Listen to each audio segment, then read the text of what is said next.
有哪些动画的结局做到了大快人心，让人直呼有被爽到？最公认的那必须是这个 School Days。咱们这个人形泰迪伊藤诚在最后一集虽然受了点小伤但他在前面的集数里当真是作恶多端了对于他这个手里拿着小手机就被匹配进了刀战房的神奇遭遇，凯基我只想说报应啊！而这个西园寺世界那也是个传奇刀战选手 ，KDB 1-1战绩可查，职业生涯只输过一个人。如果他参加的比赛不是地球 Online 的话就更好了。而站出来结束这一切的桂爷爷，那只能说好美丽的精神状态啊！在动画的最后，三位苦命鸳鸯信中可喜可贺，可喜可贺。但作为一些不识好歹的电视台，因为一点点社会新闻，在播出最后一集的时候，把画面换成了船。这个时候就有观众要问了，主播有没有那种一路纯爽到结尾还能更爽的动画呢？有的兄弟有的，那就是 No Game No Life 游戏人生，一部传奇的动画。你用现在的眼光看，就是一个穿越异世界的龙傲天动画，只不过带了个妹妹。但在当时这动画还有一个智斗的标签，你会觉得这个动画里的角色真的在用脑子战斗，毕竟人类本身确实没什么超能力。而在这个动画的结局更是打出一种机关算尽，胜利其实从未从我手中逃离的感觉。那为什么我能说更爽呢？因为在最后的最后，男主取得了一场至关重要的胜利之后，直接上神灵宣战了。当时看得开始，我想保持干燥都难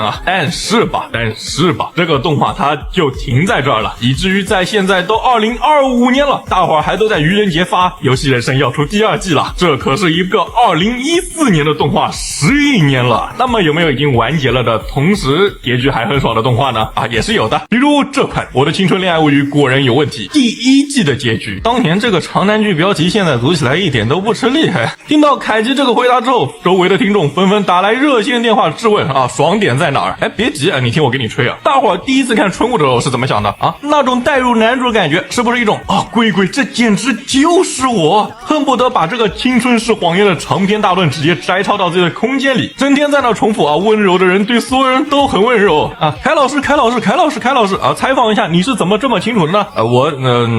咱们讲结局，咱就是说这么强的代入感作为班里的边缘人当然我不是那个边缘人难道你不想狠狠踩头班里那些背后蛐蛐别人的人吗？难道你不想嘴臭两句班里那个顶级现充吗？这春雾的爽点它就在于复仇，替能够共情的人去复仇当然我不是这样的不是。当然了，这种爽点还是有点邪修了，正道的当然也有，那种前期铺垫后期酣畅淋漓的抽丝剥茧一举拿下，看完整个故事有一种一汪死水突然决堤倾泻而出的感觉，那就是命运石之门。咱们讲道理，命运石之门是不是完美符合我刚才的描述？你说男主中二病吧，那也对，但是那个欺骗整个世界这样的中二发言真的很帅而且整个故事环环相扣，石头门至今被人誉为神作，那就是结局给爽的同时又爽的不媚俗，在一个逻辑闭环里给观众表演精彩的剧情，而且情绪上给到的冲击力也让人不会去思考哪的剧情逻辑是不是有点问题，毕竟时空穿越类作品最怕的就是这种严谨考证。不过石头门好像不怕这种，很多年下来似乎都很难有同类型作品和石头门并肩而立。在凯奇我这些年的看番经历中，似乎只有重启笑良田这部动画在观感上和石头门有些类似，也是那种酣畅淋漓的抽丝剥茧，大家有兴趣可以去看看。那你觉得最长的动画结局是哪个呢？欢迎在弹幕评论区讨论，我是凯奇，我想和你聊聊动画。